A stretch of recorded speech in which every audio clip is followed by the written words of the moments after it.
कांद्याला 2,000 प्रति क्विंटल हमीभाव आणि नुकसानीची भरपाई प्रति क्विंटल 1,500 रुपये अनुदान द्या, जयंत पाटलांची सरकारकडे मागणी.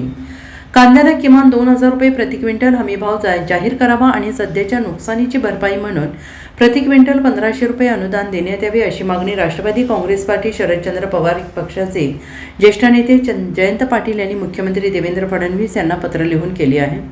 पाटील यांनी म्हटलं आहे की महाराष्ट्र हे देशातील अग्रगण्य कांदा उत्पादक राज्य असून नाशिक, पुणे, सोलापूर आणि छत्रपती संभाजीनगर यासारख्या जिल्ह्यातील लाखो शेतकऱ्यांचं जीवन पूर्णपणे या पिकावर अवलंबून आहे. मात्र गेल्या काही काळापासून कांद्याच्या दरात झालेली मोठी घसरण आणि बाजारपेठेतील अनिश्चिततेमुळे हा शेतकरी आज अत्यंत गंभीर संकटात सापडला आहे.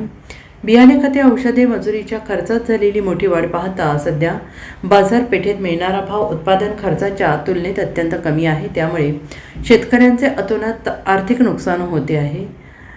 राज्यातील कांदा उत्पादक शेतकऱ्यांना या आर्थिक विवंचनेतून बाहेर काढण्यासाठी शासनाने तातडीनं काही ठोस पावले उचलणे गरजेचे आहे. बाजार समित्यांमध्ये दर कोसळल्याने नाफेड आणि इतर संस्थांमार्फत मोठ्या प्रमाणावर कांदा खरेदी सुरू करून शेतकऱ्यांना आधार मिळणं आवश्यक आहे, असंही मत त्यांनी व्यक्त केलं आहे. Bureau report, SBN Marathi, Sangli.